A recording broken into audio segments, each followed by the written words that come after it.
because Leo feels very strongly, adamantly, that no one should ever dual boot anything. Ever. And Rocco feels like there's not everybody enough. Should everybody dual boot. Like everybody. Yeah.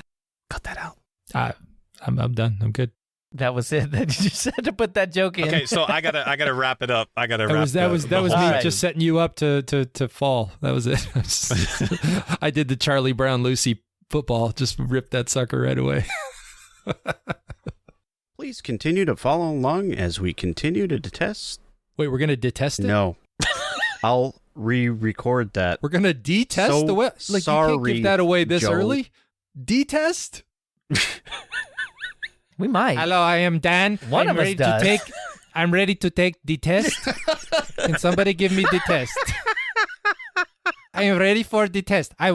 Give me the test. F's for Dan. Anyway, I'll try that again.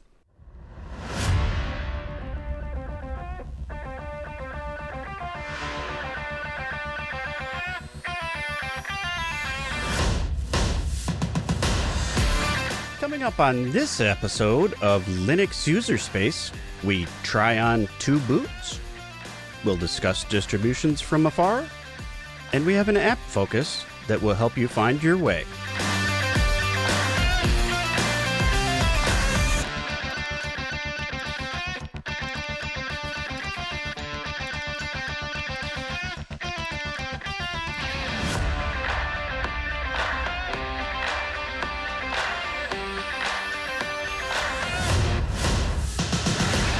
Welcome to Linux User Space. I'm Dan. I'm Rocco. I'm Joe. And I'm Leo. So Leo, I hear you've been doing a little gaming. A little bit. Retro gaming. I've had That's this. not gaming, Leo. It That's is not definitely gaming. On a Kyocera, no less. Yeah, exactly. An HP Kyocera 1234. I think that's about right. It plays Doom. I'm sure it plays Doom. So I'm pretty sure, I haven't looked at it. I can't remember if it's Doom or Wolfenstein, but pre-installed on Batacera, which is a retro gaming distro, kind of like Laka or RetroPie. It comes with a few different games, but my intention was to get back into the old games that I used to play when I was a little boy. Super Mario Brothers 3, 2, 1. Oh man, just the whole list, right? Tetris. I actually have a RetroPie on a Pi Zero, and it has a Joy bonnet that goes right on it, so it becomes the controller, and then you plug that right in. That's pretty awesome. And I've got a bunch of Nintendo games on there, so... Dan, that's not going to work out too well if you get upset and throw the controller. You can break the whole thing. Yeah, it's not good. It's not made for that. No. I have been really wanting to build one of those like retro boys or whatever, where it's straight up a Game Boy but with Raspberry Pi insides. I've been wanting to do that, but in lieu of that, I had this little HP Stream that was just sitting in a corner. It's got like an Intel Celeron on it. It doesn't do much. Yeah. And it certainly didn't do much for me, but it kind of became a portable Super Nintendo for me. And I had a couple of DualShock 3 PlayStation controllers from way back in the day, from when PlayStation 3 was new. This thing has just been sitting, these controllers have been sitting in a box for a while. Nice. That's not fun at all. Not yet. Well, actually, it was for me. Setting it all up is fun. That's cheating. You need an up, down, left, right that will half the time break if you try and go at an angle, and 2 buttons. Yes. That's it. Right. One button that sticks. Yeah, you have too many buttons. So one of these PlayStation controllers actually does that, and it creaks all the time when you're hitting the directional pad. I mean, I guess every controller's D-pad does this eventually. Mm-hmm. Yeah, so my silver DualShock 3 controller does this. But the funny thing about it was it's super easy to install. I actually installed it through LMDE because it's meant to live on an SD card. Mm-hmm. I ended up booting up LMDE Live with the image already pre-dropped onto the same USB drive, and I just used GNOME disks to do a restore of the image to the internal disk, because it's weird. This HP Stream has I guess it's like an SD card internal. It doesn't have like a real hard drive or anything. But anyway, long story short, that was super easy if you know what you're doing. And once I got that on there, it just started. It's time to dump games. And I think my daughter fell in love with the original Super Mario Brothers. I don't know how many times I counted her dying from that very first Goomba on the very first stage. Oh, But she got into the habit of, and I used to do this too. If y'all remember the stage, you run into it. There's that one question mark block that you hit. Yep. Before you hit anything else. She loved hitting it. But every time she hit it, you'd straight back down right into the Goomba. And it just had me laughing and I'm serious, days. Yeah. Days, because she keeps doing it. But anyway, this is all an attempt to get her into video games, and it seems like it worked. So Nice. DualShock 3 controllers work amazing over Bluetooth. That was fantastic, but I wanted to get her own controller. So I went and bought an 8BitDo SN30 Pro, I think. It's the one, it's a Super Nintendo shape, yellow because it's her favorite color, without the joysticks. So it's just straight up a Super NES controller, but Bluetooth. And that works fantastic as well. So retro gaming, you need, if you want that old Super Nintendo controller, 8BitDo. They are awesome. Or we just pull up the Super Nintendo controller and put it into the Super Nintendo. I mean, isn't that what most people do? Well, that's what you have to do with the old Super Nintendo. But now we got Right. wireless Bluetooth, all kinds of fun features, man. No, man, I want to the cartridge. I haven't done that in years. Yeah. Rip the console off the stand because the cord's not long enough. Oh, that's you gotta fun. do 3 that feet, not too, long right? enough, man. Yeah, no. and the plug is like 15 connectors tall going into there for bent over because it's all 4 kinked. buttons and a It doesn't sound like this is going to support Call of Duty Black Ops Cold War. Not this laptop. It won't. Yeah.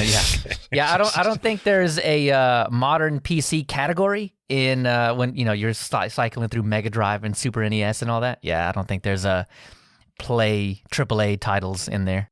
What you need to do is start with her now and just hit this. Just teach the speed runs. That's what we did with Mario and Super Mario. We would just speed run and die, speed run, die, speed run, die, and it is so much fun.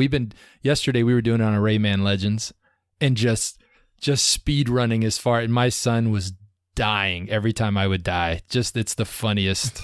It's a blast. I don't ever want to play side-scrolling video games normally again. I just want to speed run. I want to give that a go. I think I'll give it a shot. All right, so we recently discussed in a previous episode that Joe totally nuked his whole entire system because he was trying to, set up another operating system. And Do you mean dual boot? I think Is that what you that's mean? where we're going with that. He was trying to dual boot or triple boot or quad boot. I don't know how many. This is all a little foggy to me. What is the number for 16, but like the equivalent of dual? Because I think that's what Joe's at. Yeah. I don't remember any of this. Are you sure it was me? It wasn't the other Joe? Okay. No, We can it go was back you. to episode 7 and listen. Yeah, I mean real that's quick. water, bridge, pass, Yeah, gone. right, yeah. We don't go back. We move forward. Why would you want to do such a thing? Wipe your drive? Well, I mean, Sometimes you just like to be clean, because you gotta change Just got to things start up. over every once in a while. After that, I thought my computer looked dusty, so I threw a bucket of water on it. I mean, sometimes you got to mix things up and get it going. But there's a lot of reasons why. Okay. A lot of reasons why you'd want to dual boot. If you want to just try out new stuff, but you're a little cautious and you don't want to leave the comforts of where you've been. So that's one reason I know that dual booting comes up quite often for folks.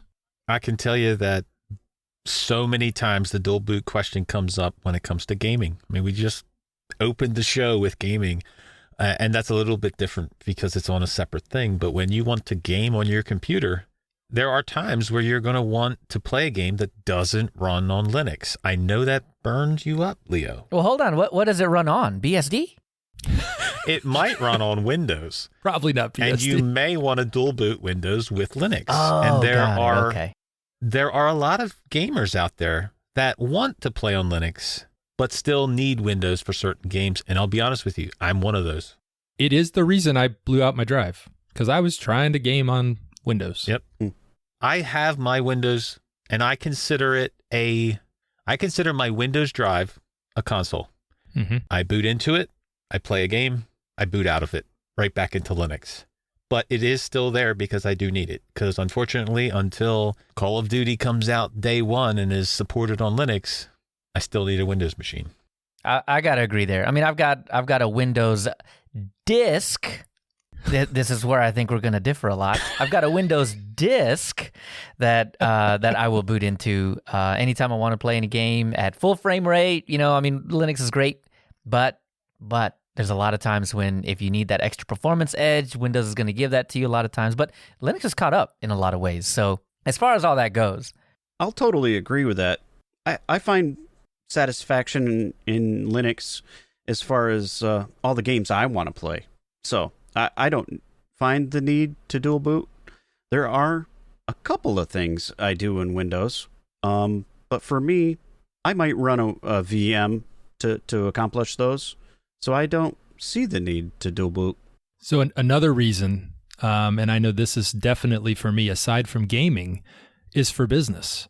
There are certain applications that we run in my office that I have to have on a Windows partition. It's just there's no other way around it. They do not run on the web and they do not run in Linux. So that's another reason where you want to have you've got to have the tools you need to do your job, but you like to live your life in Linux. So it's the classic Microsoft Office, Adobe Photoshop, and AutoCAD don't run on Linux, so I got to do it somewhere, and that's typically Windows. Well, you can get around some of those, but it's hard to get around older programs that companies stick with that are never going to be supported on Linux. We use QuickBooks. QuickBooks. We've been in QuickBooks for 18 years. It's like... we're not leaving QuickBooks. I've got to be able to do everything I need to do in QuickBooks. Yep. And that's the anchor that keeps my office in Windows. Well, I was leaving the day job out of this, but there's a lot of Windows things I do there too. So I do get that, but I have a purpose machine just to run Windows for the most part. So yeah. And this may come as a shock to some people because we're a Linux podcast. Mm-hmm. But there are times when you need these things. Yep. So, and nobody should be shamed out of using the tool that they need to use to get the job done or to do what they need to do. Absolutely. Yeah. Got to have the right tool for the job. I don't, software is one of those weird places in Linux, especially where I don't know that many carpenters that are like, not that hammer. I think it was made in a factory that doesn't have health insurance or so, so they're just like, I just need a hammer to beat this nail in. Right. Yeah. I feel like a lot of times it's more like, I refuse to use a hammer. I'm just going to use the back of this screwdriver and hope for the best, That's called laziness. Yeah. Yeah. I did hang a camera this weekend and used the bottom of a drill as a nail. So that's, I understand that. We've discussed the why. We've discussed the who. The question is, Joe, you're the expert in this. How do we do that? There are a lot of ways to do it. We want the right way. Wait a minute. Experts kind of off the last conversation that we just had. Did I say Joe? I think I meant Leo. So as the resident expert of how to successfully multi-boot, dual boot, octa-quad, 9-boot, asterisk. Yeah. Asterisk. This was, it's weird to have this show after the first time I've ever blown out something like that. However, there's a lot of ways to do it. And I know, we've talked about some of the subtle ways that you can kind of get your toes wet first, whether that's running a VM, maybe you're running in WSL2. There's that. But when you decide you want to go multiple OSs booting on one or multiple disks, there's you need to start reading up on the internet and really follow. Probably, I think my first time I followed some tutorials. I really found somebody I trusted and started going through it that way. I think that's one of the biggest caveats about this whole dual boot thing. Whether you use a disk or whether you use a partition, you've got to be willing to get your hands dirty because sometimes, not all the time, it's actually way better now than it's ever been in the past, but sometimes something goes wrong and, worst case scenario, you're just Well, I guess maybe not worst case scenario. I mean, Joe's worst case scenario, but Yeah. Boy, never living this down. never. Maybe by episode 2025, something like that. Maybe to help mitigate that a little bit, a word of advice is to make sure you have a backup and backups to your backup. So he's talking to you. overrated. Test your backup. So maybe overrated. even test your backup so that you actually have a backup. I mean, those are all Yeah. good things. All good things. Well, I mean, really, I guess my point was, don't be afraid to kind of look into, well, what if things go wrong? This way, if something does go wrong, yeah, there's already going to be that panic factor. But, I mean, you'll already have an idea of how to start getting things back on track. Like, how do I fix the Windows bootloader? How would I fix Grub? What happens if it just says, Grub can't find this or that, something like that. You'll have seen those error messages, and it won't be so scary. The other thing I think is important is even before you attempt to dual boot or install another OS, get into your BIOS.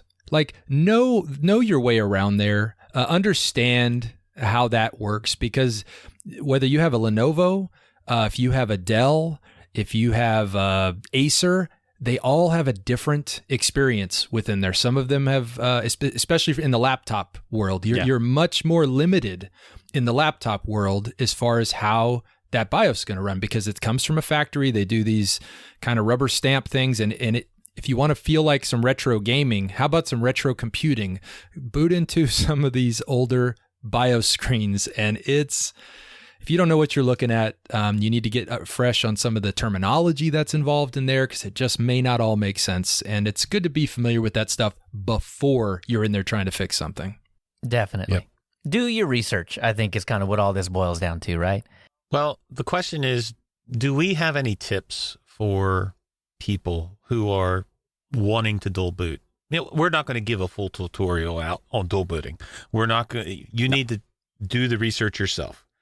But are there anything that is there anything that you guys have done by experience and said, okay, I'm never doing that again. I'll do it this way from now on? I think one of the things that sets me apart from, I think maybe Joe and Rocco, Dan, I don't, do you do full disk or are you a partition guy? I'm usually full disk. Yeah. Okay. All right. So yeah, I think that puts you on my side of the fence, is that I'll dedicate an entire disk.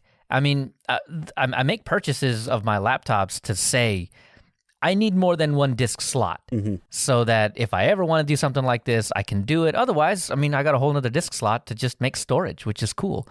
And then on desktops, it's real easy to just add more disks. To add to that, I actually got one of those hard drive carriers that go in your CD-ROM slot, so that I can put another disk in a machine that only had one slot. So Yeah. Exactly. So, I mean, that's really where my focus is, because I've run into, Rocco, to your point, I've run into situations where Grub blows up for some reason or another, and it happened to be on the disk that I had another Grub bootloader on, and then I partitioned it out and added another operating system to it, and then Grub freaked out, and I've had situations where I've blown my Windows bootloader apart, and it all stemmed from running it off of a single disk. So, I mean, I wiped my hands clean of all of that, and I'm like, you know what? I'm just going to dedicate a whole disk to it, and I'm not going to worry too much about it. But I am so right there with you, though. I have had so many experiences through the years. I mean, I've dual booted Windows ever since I moved to Linux. I've always had a dual boot drive. Or I should say, I've always had a dual boot. I started out with partitions and experienced those same issues. Those same problems were mind-boggling frustrating. Like, they were just so frustrating to get everything set up, or you think it's set up, and then you messed up Windows somehow. Oh yeah, or Windows is like, hey, I'm going to update now. Just kill Grub. Exactly. There goes Linux. So definitely, in my opinion, you should have it on a separate drive. I go so far as to, if I have to reinstall Windows, I will either unplug or pull out the Linux drive when I reinstall Windows. That way I have nothing to worry about, and I'm not blowing anything up, and it's on Windows, and everything on Windows is on that drive, and Linux is on its own separate drive, and I plug it back in and everything boots fine. It's not every day that I can be the lesser paranoid guy on the show. I've done it so many times that's why I'm so paranoid. Mm-hmm.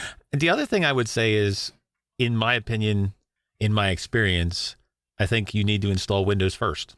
Absolutely. And then Linux. Yeah. Just because if you do it the opposite way, it causes issues. Yeah, even separate disks, man. Even separate disks, I will still install Windows first. Yep. Yeah. Yeah, there's some nice tools out there now too. It used to be I don't fight with grub anymore. I don't mess with grub anymore. I don't use grub anymore, even though that's what comes by default. I guess it's probably been 2 years now, I stumbled across Refind, which is another bootloader other than grub, and it is phenomenal. It's a little different to set up, but actually rather easy to install, but it has solved a lot of problems that I used to run into with grub. One of those things you'll find out if you do multiple boot, especially so like in my XPS laptop, it's a OneDrive laptop. There's no option for a second drive. It's a one NVMe drive. That's it. So I have a terabyte drive in there. Do you guys want to hear? Do I want to tell you how it's partitioned? Yes. Yeah, tell us. Yeah. If there's ever a show that you can do this, it's this one. Yes. So my NVMe drive, it's 1 terabyte. It is partitioned with I've got 500 gigs are Windows. Then I've got 100 gigs for Ubuntu, 100 gigs for Pop! OS, 100 gigs for Manjaro. Currently, I have 50 gigs for OpenSUSE and 50 gigs for what's that other one we're playing around with this month? Deepin? You know, Deepin. I've tried to erase it from my mind. So That's not a preview. So yeah, I've got those split up, and they may give or take 5-10 gigs in there, but that's pretty much how it's set up. I have one partition which is 512 megabytes, and it is for the BIOS boot partition. Now, what I do, and you guys might cringe, is when I go in and install these, what I learned to do is I let Windows have its boot area alone. I leave it away. I believe it's by default at the beginning of the disk, and it's like a little 16 meg partition or something, 14 meg partition. It's small, but I then install all of them into that 512 area. Now, when I'm installing them, what I just do is I uncheck format this partition.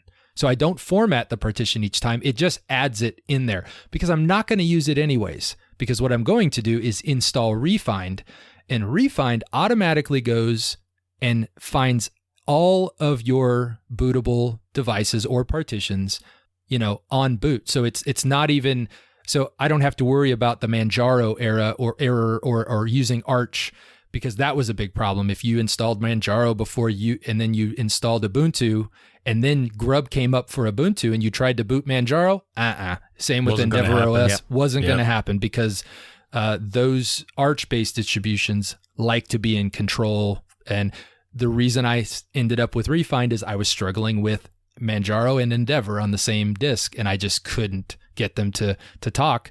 Found Refind, solved all my problems. It boots Windows, you put in a USB, it was even an option. So, and we're going to talk a lot more about Refind, but there are tools out there that can help you have a better experience than it used to be. I do remember the days where it was really bad, multiple booting. So, my 2 cents. So who should be doing this? Like brand new people. I think they should. Wow. They should. As soon as you get a laptop, first thing you do, don't even boot Windows. Just put the disk in. No, don't do any of that. Don't listen to Joe.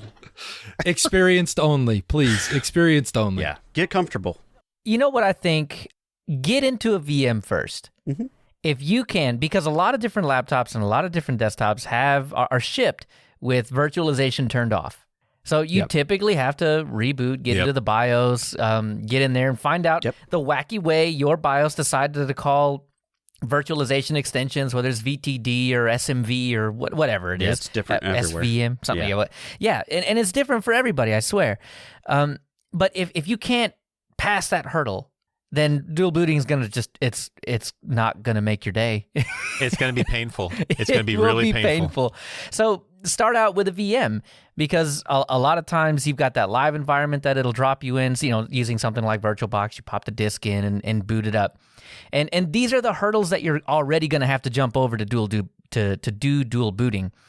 And if it's tough for you in virtualization, it's going to be 3 times as tough in a real dual boot situation. So get in a VM, get familiar with the desktop environments, get familiar with the install process, know what to expect after a reboot, all of that kind of stuff. And it does, at least a little bit, show you the kinds of things that you're going to expect when you're actually getting into this. And those kinds of things actually matter. And a boost of confidence always helps everybody. Yeah. But Leo, is that just advice we would tell people and not do ourselves, maybe? Because, I mean, look at all 4 of us here. I mean, I don't think any of... Oh, okay. I was not an expert when I did a dual boot the first time. No. I don't think any of us... I don't think any of us were... Like, we were all kind of beginner-ish. Yeah. When we did dual booting for the first time. So if you want to try it, it's okay. Just know that, like, your advice is perfect. Your advice to try virtualization and start there. That's the right way to do it.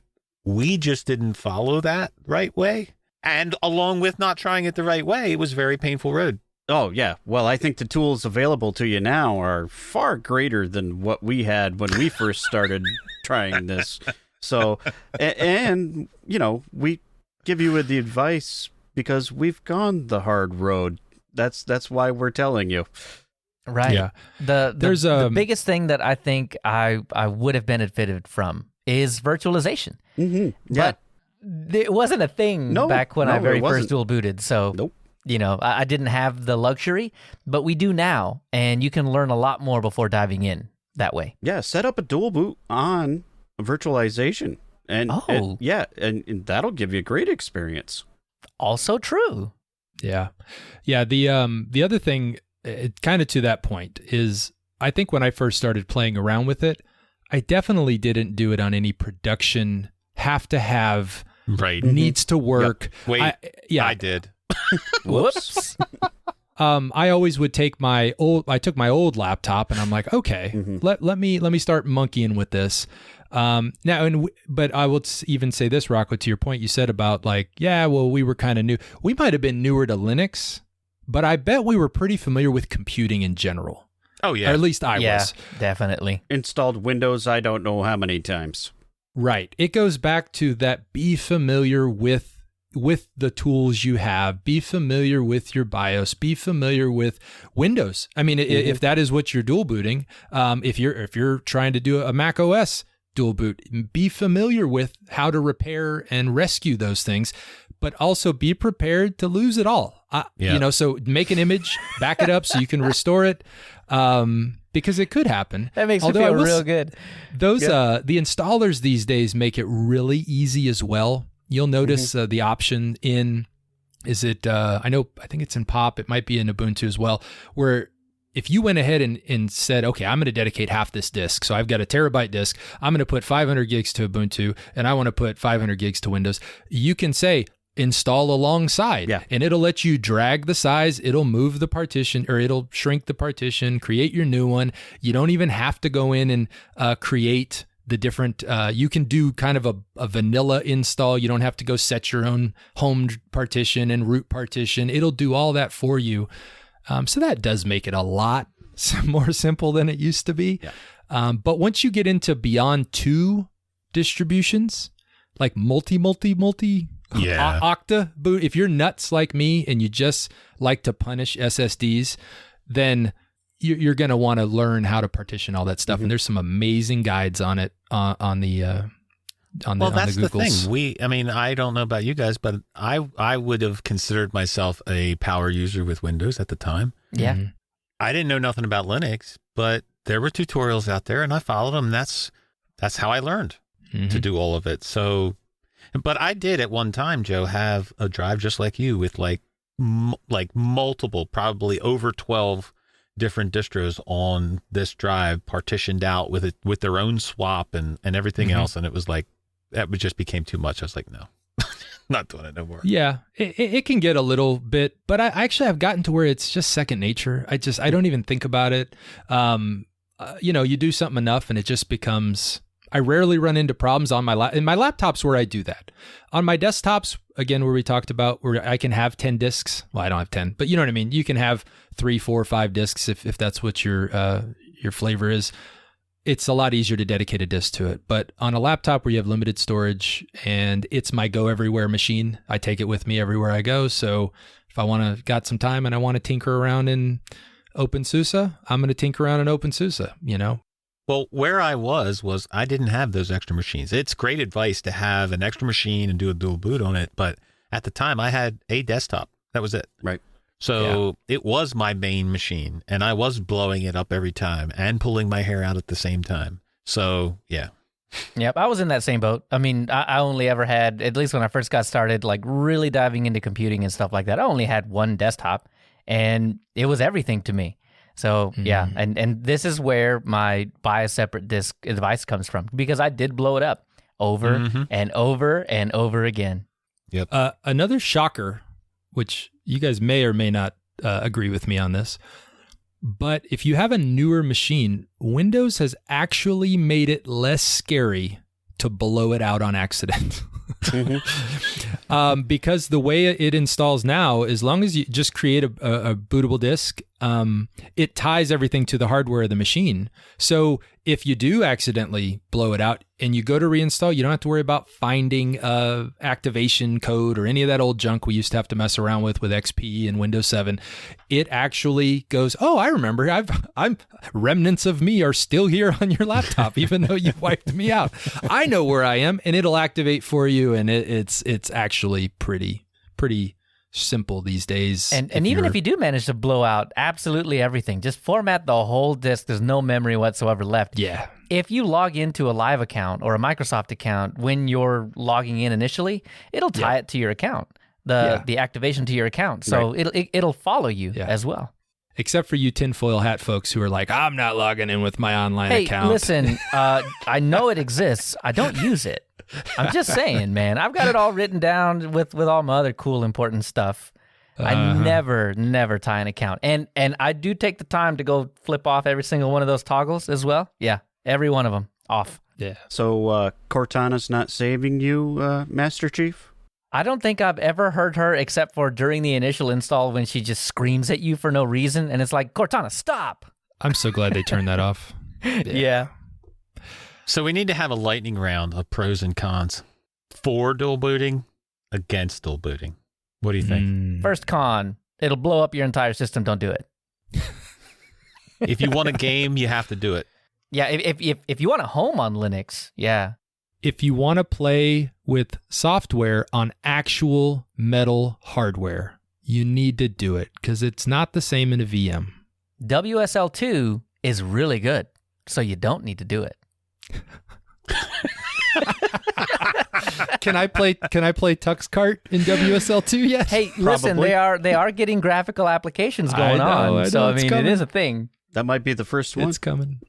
If you want to keep your job, and need to run software that they run, you got to do it. You need it for the enterprise. Sorry. Hey, but Microsoft Edge is coming to Linux. Right? It is getting closer. No, really, it is getting closer, but it's not I'm quite excited there for yet. it. If you just want a new laptop from your company, blow it up. They have to get you something. If you have spare hardware at all, do it. Yeah. If you get a hand-me-down or one that needs a new hard drive, that's a perfect candidate. And if you want to learn about your computers and about the headaches that you go through, you got to do it. I definitely agree with that one. Learn stuff. That's the biggest reason to do it. Right. Yeah, it's an education device. You want to practice restoring your backups? It's a good reason to do it. You don't have to do that, Dan, when you don't have any. If you want to practice backing up any distro, go ahead, light them all up and then back them all up. If you fancy yourself a programmer and you still need Windows in your life, you're probably going to need to do it. I think a lot of programming languages kind of assume that you're going to have some kind of Unix base. Yep, I'll agree with that.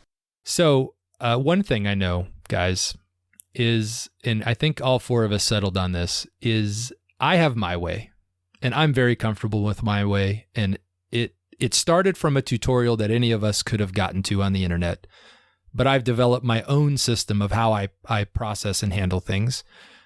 You might think it's broken because I happen to delete my entire drive, but we won't mention that anymore. Whoops. And but does my way have to match Dan's way? Of course not. No. There are a ton of ways to do it, and you have to find your own way, your own method, and what works best for you. So what works best for me is not having it on a single drive like you do, Joe. You are familiar with Refind. You enjoy using it. It works for you. That does not work for me. I have to have it on a separate drive. So the most important thing is you got to learn the ways that works best for you and your hardware, because all of the hardware is going to be different, and it may work better a different way. You guys want to know a secret? Mm-hmm. Windows is the only operating system on all of my disks that uses UEFI on my desktop. Yep. I'm a legacy booter. Yeah. But this goes back to a whole, why does Linux decide to just throw all the UEFI stuff in the one UEFI partition? I mean, when there are obviously more than one UEFI partition, and I'm pretty sure I selected the right one and it still didn't do it. Yeah, so I'm just like, man, no. Let me just reboot into legacy mode and install it that way. At least I know where the bootloader is going to go when I select this disk. Yep. So, yeah, I've just stayed away from UEFI in Linux. And I think a lot of that just comes from the fact that I was dual booting before UEFI was widespread. So, I was familiar with the legacy boot, I guess BIOS boot back then, whatever.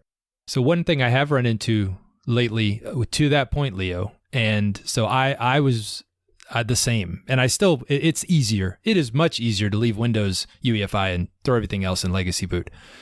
But I got this other Lenovo recently, the AMD one, and it took me forever to figure out how to turn on legacy boot. They are really kicking it out the door and making it difficult to enable in a lot of these BIOS settings. Yeah, I know that eventually it will go away, and I will truly have to dive into UEFI and do all of the knife work that it's going to take to chop everything up exactly the way that I want it to. But for now, I'm on a 2015 laptop, so I don't have to. But I mean, my laptop is actually all UEFI. I didn't need to because I don't have Windows on here.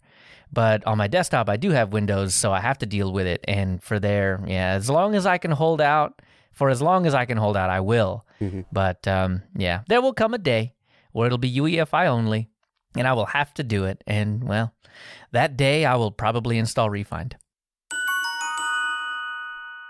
The Linux community has some fantastic members, and we want to make sure to highlight that. In our podcast showcase for this episode, we have the Ubuntu Podcast, which is now in its 13th season. Wow! Mark, Wimpy, and Popey do an amazing job, and I really enjoy every episode. And I also enjoyed the sometimes guest appearances by Laura and Stuart and everybody else they bring along. What do you guys think? That's a lot of curry, right? Yeah. A lot of curry. At least 13 bowls of curry. Has the best music of all the podcasts. I love that. It's got to be like a 30s, 20s, 30s. I don't know. I love that music. Big band sort of sound. You get whiplash. Yeah. You get whiplash going that far back in time and then coming back into the 20s or the 2020s and talking about new tech. It's amazing. But they've done it for so long that they have it down pat. Like they have the best format. Like, they'll start out the show and they'll just do a quick, hey, what have you been up to type thing. And you get to know them personally by doing that. And that is so awesome. And the topics that they talk about, all three of them have a different take on it. And it's great to hear from each different side of it. and they like rip on each other sometimes, and it just has every element of a podcast that you would enjoy. It has laughter, it has information, it's easy listening, it's not super long like ridiculous podcasts that are over an hour. Some user space thing. Yeah. What? I don't. Who? Huh? Great podcast. One of the best. Right. And despite its name, they don't only talk about Ubuntu. So there's a lot of subjects that come up in the podcast. So it's a joy. It's one of the highlights of my week. I'm sad when they are in hiatus and gonna have a curry so they can decide. So one of the faves. Honestly, right now, it wouldn't necessarily throw me too terribly off my game because I have so many podcasts I need to catch up on. Quiet your face. Don't say that. I listen to almost as many podcasts as Telegram messages I read, so if that gives you any indication. But this one is towards the top for sure. Yep. Definitely. It's been in my podcast catcher for a long time. All right, if you like what you hear on this show, please consider sponsoring us on Patreon. Head on over to patreon.com/LinuxUserspace. That's patreon.com/LinuxUserspace, all one word. Please follow us on Twitter @LinuxUserspace to get all the latest announcements for this show and highlights for things that impact your user space. We also have our growing Telegram group where I read all the messages. It's just a warning. Please join us over there, linuxuserspace.show/telegram to continue the conversation. Dan knows everything about everything. I am Telegram. Everything. I have a message for you. Please read me now. Lastly, don't forget to rate this podcast in iTunes or your favorite podcast application, and like, comment, and subscribe on YouTube. You can always get more information at our website, linuxuserspace.show.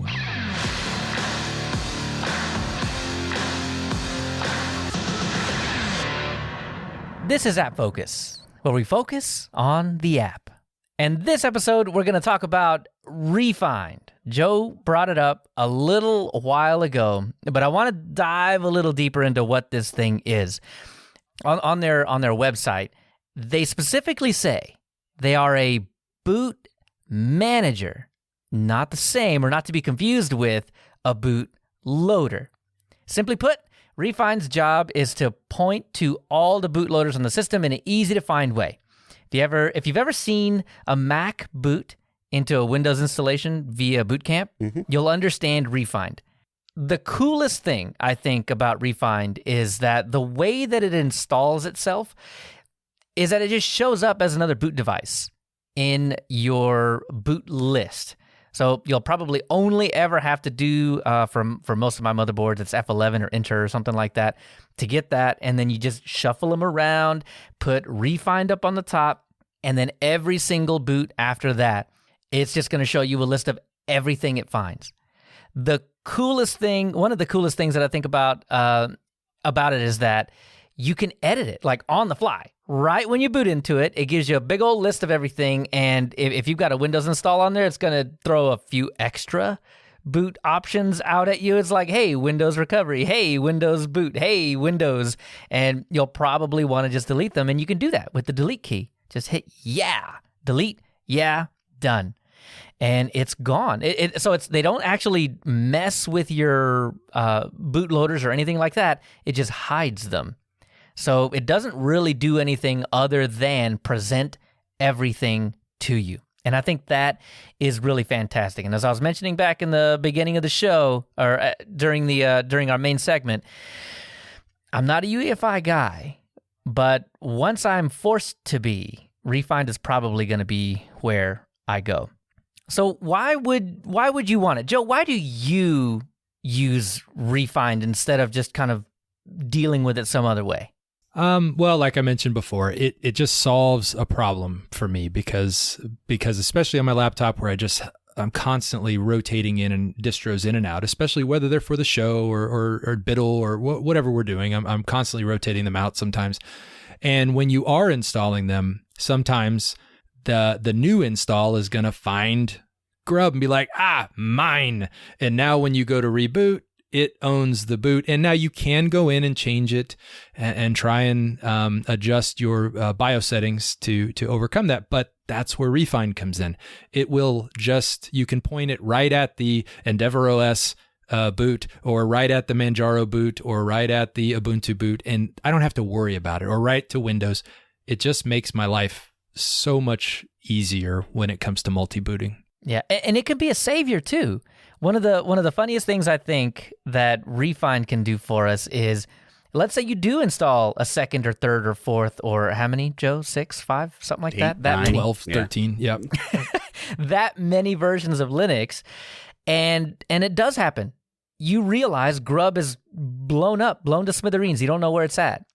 If you can get into any of your Linux installs and get Refind installed, then it can save you from all this list of broken grubs. You can install Refind, which is, by the way, it is extremely simple to do. It's 2 steps. If you're on a Debian-based distro with Refind in the repo, it is sudo apt install Refind, and then sudo refind-install. Done. That is it. You can do more. You can configure it more from that point, but you don't have to. Install it, reboot, pick it in the boot menu, put it up to be number 1.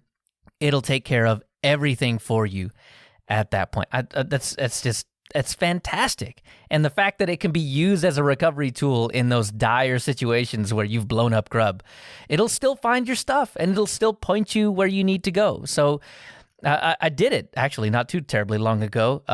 It was actually during one of our distros we were installing. I think it was before SUSE, so it must have been Fedora. Yeah. Yeah, and I rebooted, and I chose Linux Mint in the UEFI, and it was like, nah, I'm not going to do it. I'm like, wait, hold on, what? So anyway, but I ended up doing it the hard way, right? I mean, I booted into the Linux Mint live disk and fixed it manually, but knowing now that I could have just installed Refind and at least sidestepped the issue for a while. I mean, because that was a recording day, so I was kind of panicked. Well, perfect. So I was like, I kind of need to fix it. Having Refind as a backup for, I don't know how to fix it right now. I need to be able to boot in real quick. So let me just install Refind and move on. That is fantastic. So Dan, Rocco, do y'all just bareback, or you Refind? Do you use some other kind of boot manager? Usually boot one distro. That's a good thing there, Dan. Simple. I don't know. Yeah. No, I don't. No, I've always used grub and, old machines. So I didn't have any EFI. So yeah, I've always done it that way. Yeah. I haven't used Refind before, but I can put it on the list of something to try. You're not going to do it, Dan. Probably not. Dan's dinner plate, like the peas, they don't touch the mashed potatoes. No, they don't. And none of that touches the meatloaf. It's on a separate plate. It can't touch. There's no way. It's on a totally different platter. Dan, very happy that you dare to dream. Thanks for sharing your dreams with us. You're welcome, Joe. Just for you.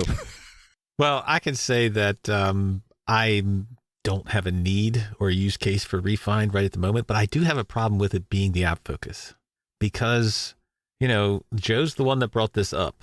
And, it's true. We can't use the Blame Joe hashtag for this. Okay? Are you sure? I got a win.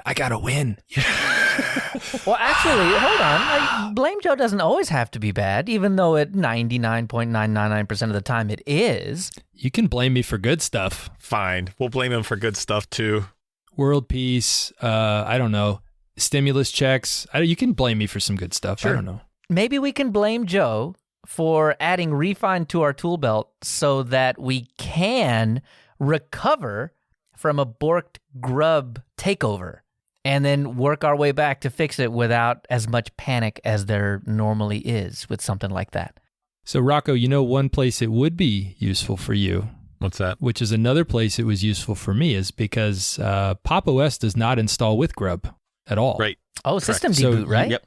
Yeah. So you have to F11 or F whatever it is, choose your F11 is what I use, yes. And then you have to choose a disk. Whereas if you did have it installed, it would just show up Windows and pop for you or whatever else you got on there all the time. And then you never have to mess with it. So just, then you don't ever have to hit that key. You just hit enter or arrow enter, and you don't have to get into there to select. So just a thought. I'll check it out. Yeah, it's totally worth it. I mean, the screen that I see when I boot is quite literally the BIOS screen that lists all of my disks out for me. It's UEFI partitions or UEFI things on top, and then disks further down. And I mean, because of the way that I install my operating systems, I mean, I choose a disk like ADATA SU8100, and that boots into Linux Mint. I'm like, that works. Right. So one more thing on Refine, which I forgot to mention, which blew my mind, because I don't know about you guys, but when I have these tools, Ventoy is another one we didn't mention for multi-booting. If you're going to dual boot Ventoy, learn Ventoy. Fantastic. That is make your life so simple. But with Refined, I mentioned that Lenovo laptop I got, and I went to immediately, of course, shrink the partition, Windows partition, and start putting other junk on it as fast as I could. I went to install Ubuntu 2010 to do some testing, and it said, "Do you want to install Refined?" It was built into the Lenovo laptop. I didn't install Refined. That's amazing. It said, "Do you want to install Refined?" That's really cool. That to me, if Lenovo has decided that this is a good option to include, I haven't done any research on it to see or find, but it was there. And it's like, "Oh, do you want to install Refined?" I'm like, "Yes, sir. Please." Wow. Nice. And then I came back to it. Refined was there. And then it also, by the way, Refined also recognizes any USB disks you have plugged in. So they show up also in your boot options. So if you can arrow over and just boot from USB as well. You don't have to go change that setting. But yeah, the fact that Lenovo was using it, I thought, man, that's a mainstream tool now. Mainstream tool. Definitely. Now, if you go to their website, don't be afraid. You haven't stumbled across Linux Mint's website. They're about the same age looking, but do your eyes bleed when you see it? No, because it at least is a normal human eye color that we can process. Maybe Linux Mint is for robots. Linux Mint's for Ninja Turtles because it's mutagen ooze green. Now, I love that show, and that makes a lot of sense now. Doesn't it? Yeah. It does, yeah. But anyways, yes, Refined, Lenovo, it's a pro tool now is what I'm calling it. It's a pro tool. Definitely. Last thing I'll say about it is you can theme it. That is fantastic. I've seen themes that match every distribution out there. You want to theme it to look like Windows? You can do that. You want to theme it to look like Ubuntu? Those were particularly good. You can theme it anything. There's a theme out there for it. You don't even have to make them. You just have to put them in the right spot. And everything just looks way more beautiful. Because I will say, the base theme, not so much. So this is the part of the show where we go into the future and we talk about what we're going to talk about next time. But in order to do that the right way, we need to go back in the past and find out what we were thinking when we picked the distro of the month for October as Deepin. So there are many questions whenever you talk about certain distributions from certain areas of the world.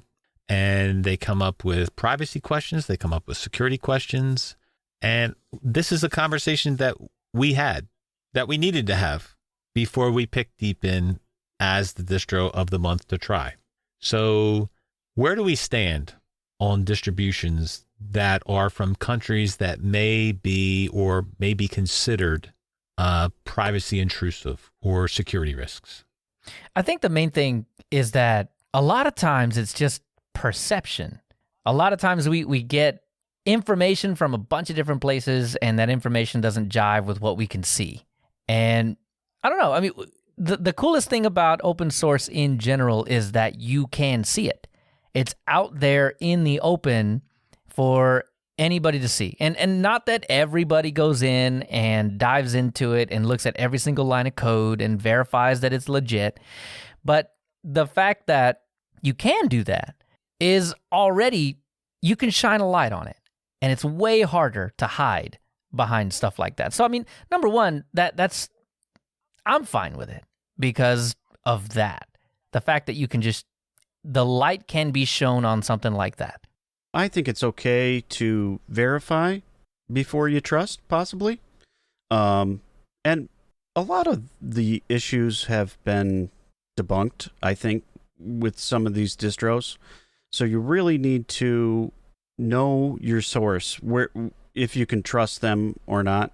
And sometimes the first impression that someone throws out there is not quite correct. So you need to maybe wait for another or a couple to actually verify the information. So I like to do my own homework. Dan. Yes? Did you read the EULA in Deepin? I know you like reading things. Did you read the EULA? I honestly didn't read the whole thing, but I read enough of it to get a little concerned, but it wasn't any worse than some of the other EULAs I've took a peek at, and they're a little closer to home, if you know what I mean. Here's my thing on this. I don't distrust any particular anything because of where it comes from. I distrust them once I read that EULA. Mm-hmm. Once they tell us to distrust them. Well, that's okay. It right there. I said, it was not all that dissimilar from one that I've read just across the way. Oh, I don't know. I mean, like it felt like reading a Microsoft EULA. Yeah, exactly. It felt like it's on the other. A Chromebook it's on the other coast EULA. for me. So yeah. So I don't know. None of the things that I saw in there none of it really made me perk up any more than Nope. I've perked up because Cortana's going to be vacuuming up all of my info. You know? Yeah, I agree with that. That's why I whisper to Cortana so nobody can hear. Cortana hears all. Okay. Well, but then it's just me and her. Nobody else. Oh, true. Writing Okay. it down. Yeah. She would never share. What did you think when we first brought up entertaining the idea of Deepin? I thought, man, I'm glad I have LifeLock. Well, what are you doing putting your social security number in there? Just saying. Well, I don't know. It's my password for all my sites. Oh, that makes sense. No wonder I could get into all of your stuff. I don't have anything. You can have it. I don't put anything that I don't put it out there. Yeah, I'm not a tinfoil hat guy. For the most part, I consider myself a pragmatist in some of these things. I try and just think through it and go, okay, well, what makes sense, what doesn't? What's a calculated risk? What isn't? So as far as them, if there was the opportunity to steal my information, well, I'm testing out a distro from that part of the world. I'm not going to log into anything that's critical to my life. I'm not going to install things that are potentially going to give away things that could hurt me until I'm comfortable with what's there. So it's, I'm just not going to get in and be like, oh, let me install Bitwarden from their repo that's built into the system. And then, oh, let me just, because I don't know, what if they're logging my keystroke? I'm just saying I'll give it a chance and test it out without putting it all out there. And then as I get comfortable with something, then it, then so it's you're saying loose. you didn't complete the census in Deepin? So I did not sign up for the Deepin account that was not in my language. No, I did not. I did not sign into the store. Deepin is the distro of the month that we picked, but there are other distros out there that fall into that same boat, like UK UI. Yeah. To be honest with you, the biggest concern I had with actually UK UI or Chillin as well is the localization right? Mm-hmm. Because seriously, my biggest fear was like, if I can't read it, I'll like, what am I going to do when I get into trouble? Like, what am I supposed? How do I back out? So that seriously was my biggest concern. Leo, you meant Kylin, right? Yeah, Kylin. Chillin. No, Chillin. It's Chillin. It's chillin'. It's KY. It's chillin' like a villain. Yeah, absolutely chillin'. Oh, okay. I stole your line, Joe. I really want to ice pop now. The plastic ones that hurt the sides of your mouth whenever you're, Yeah. All right. So that is our thoughts about the whole security scenario for distributions from certain areas. I think everybody has their own level of security and privacy that they expect, that they want in their life, in their computer life. We would love you to follow along with us with Deepin for this whole month. Next episode, we're going to try it, or we're going to talk about our experience this month. But that is completely up to you and your level of security and privacy.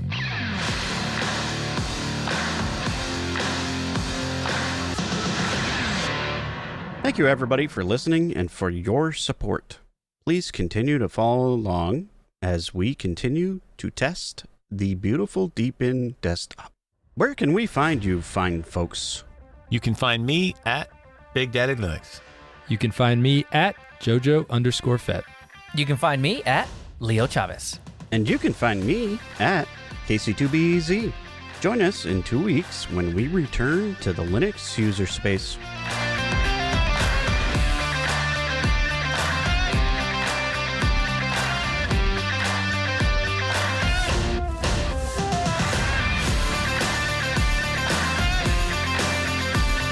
Outro. Socials. Outro.